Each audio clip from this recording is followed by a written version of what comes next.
छाया,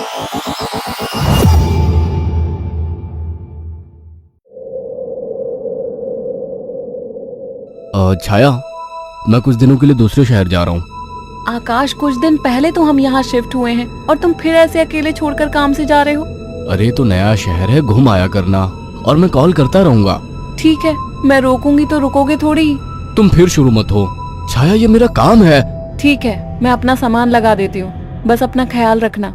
आकाश अगली सुबह दूसरे शहर के लिए निकल गया। अपना काम खत्म करके जब वो लौटने लगा, अचानक मौसम खराब हो गया और बारिश की वजह से रास्ता बंद हो चुका था। आकाश को मजबूरन फिर से एक दिन वहां रुकना पड़ा। अपनी बोरियत को दूर करने के लिए वो बाजार की ओर निकल आया। पास में ही छोटा बाजार लगा हुआ था। आकाश आधा बाजार घूम चुका था, तभी वहीं उसे एक काफी बुजुर्ग आदमी निराश बैठा दिखा।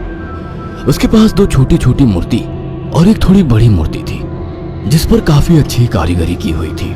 बाबा, आप क्यों परेशान हो? कुछ नहीं बाबूजी, बस सुबह से कुछ भी नहीं बिका। अरे बाबा, परेशान ना हो। ये मूर्ति कितने की है? एक काम कीजिए, ये 2000 रुपए है, ये मुझे दे दीजिए।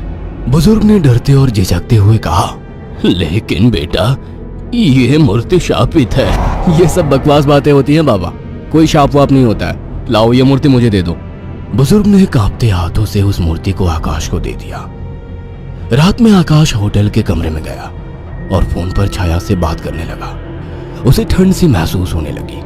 फोन रखकर वो सोने के लिए लेट गया। रात गहरी हो चुकी थी, बारिश की वजह से ठंड थी, पर उसे अचानक गर्माहट महसूस होने लगी। उसे अच्छा लग रहा था। उसे महसूस हुआ जैसे कोई उससे चिपक कर लेटा हो। मीठी सी खुशबू, रेशमी बाल, दूसरे जिस्म की गर्मी, मानो छाया ही उसके पास हो। वो लगातार नींद में किसी के स्पर्श को महसूस कर रहा था। अचानक उसे अपने शरीर पर वजन महसूस हुआ। वह अचानक से उठकर बैठ गया। कमरे में बिल्कुल अंधेरा था। उस रूम की लाइट ऑन की तो देखा कमरा खाली था, कोई नहीं था। कमरा ठंडा था पर उसे पसीना आ रहा था। अगले दिन सुबह वो जल्दी होटल से निकल गया और शाम होते होते घर आ गया। छाया को फोन किया तो पता लगा वो माँ के यहाँ गई है, आज ही आने वाली है। उसके पास डुप्लीकेट चाबी थी। उसने गेट खोला और अंदर गया। थोड़ी देर बैठने के बाद नहाने चला गया। उसे बाथरूम में जाने के बाद ऐसा लगा बाहर कोई है। वो जैसे ही निकला उसको कोई नजर नहीं आया। वो ऊपर गया और उसे एक परछाई नजर आई। कौन है? छाया, मजाक मत करो, मुझे ऐसा मजाक पसंद नहीं है। तभी दरवाजे की डोरबेल बजी।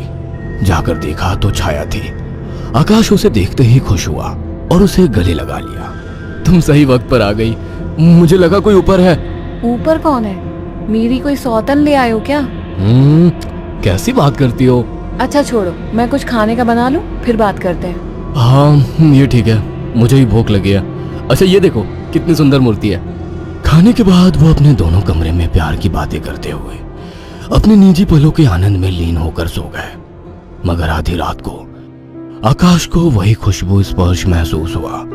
उसे लगा छाया को आज ज्यादा ही प्यार आ रहा है और वो जो कर रही है करने दूं। छाया इस बार काफी उत्तेजित लग रही थी। आकाश को भी आनंद आ रहा था। अंधेरे में छाया ने आकाश के सारे कपड़े उतार दिए और पागलों की तरह उसके जिस्म को चूमने लगी। आकाश भी पूरी तरह से उत्तेजित हो गया था। छाया की गरम गरम सांसें आकाश को पूरी तरह से पागल बना दे रही थी और वासना का खेल चरम सीमा तक पहुंच गया। कुछ ही पलों का वासना का वेग लंबी लंबी और गहरी सांसों के बीच शांत हो गया। सुबह आकाश ने देखा छाया जाग चुकी थी।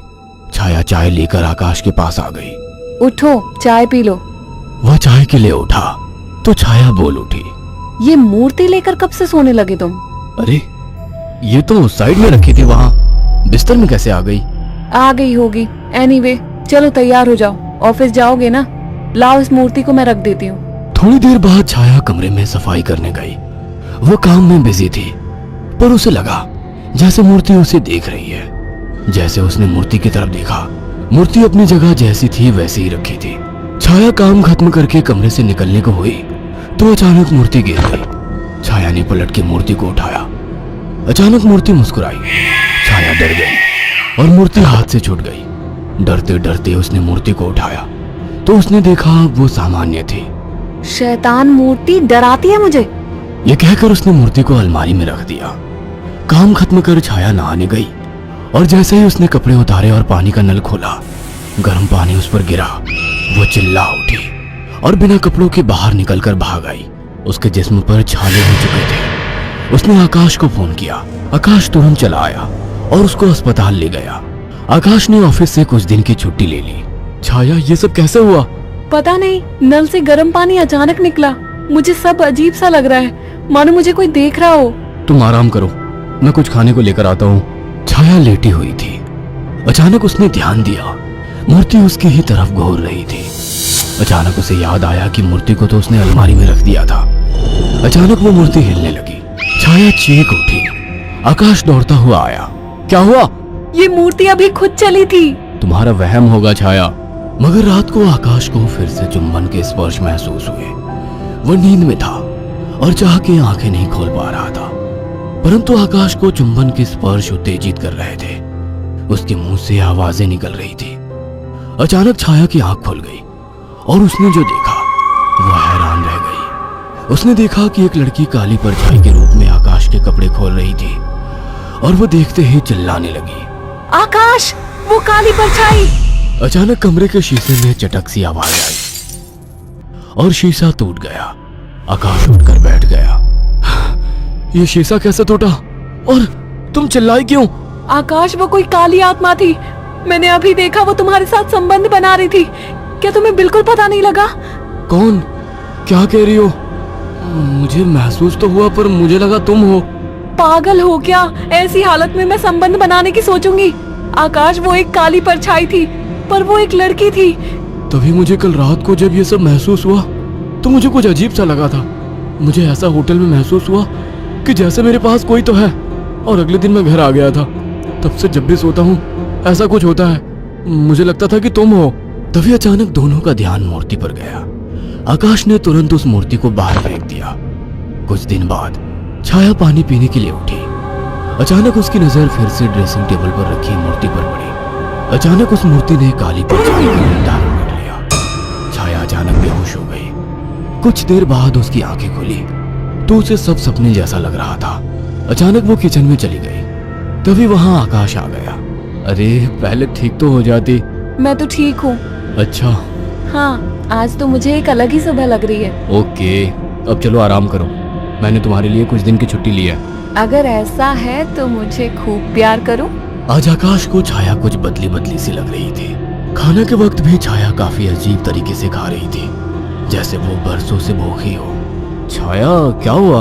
आराम से खाओ। रात ठीक से खाया नहीं था ना, तो मुझे जोरों की भूख लग रही है। वैसे आज मीट बना काफी अच्छा है। गांव में अम्मा ने सिखाया था। अम्मा ने? कौन सी अम्मा ने? तुम तो कभी गांव गई ही नहीं। वो सब छोड़ो, सुनो ना, मेरा मन रोमांस का हो रहा है। तुम्हें लगता है ये सही वक्त है? प्यार करने का कोई वक्त नहीं होता। अचानक छाया आकाश से जाकर लिपट गई। उसके जिस्म को चूमने लगी।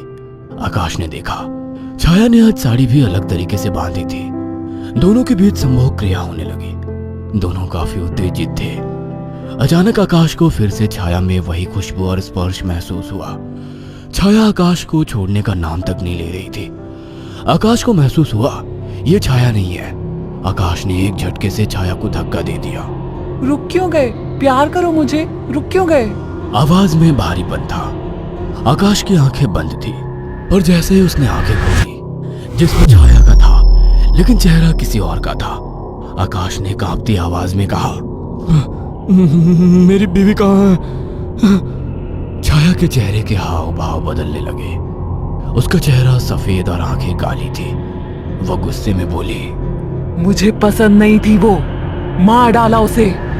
अचानक वो एक परछाई में बदल गई। उसने अपने लंबे और पहने दांत आकाश की गर्दन में गाड़ दिए। आकाश एक दिल दहला देने वाली चीख के साथ शांत पड़ गया। कुछ दिनों बाद जब घर से बदबू आने लगी तो पड़ोसियों ने पुलिस को बुलाया तो देखा दोनों की लाश बहुत बुरी तरह से कटी पड़ी है और सड़नी शुरू हो चुकी थी। पुलिस को लाशों के पास से वो मूर्ति मिली थी। अगर आपको हमारी ये कहानी पसंद आई हो तो इसे लाइक और शेयर करना ना भूलें। साथ ही ऐसी और नई कहानियों के अपडेट्स पाने के लिए हमारे चैनल अक्षु टीवी को जरूर सब्सक्राइब करें।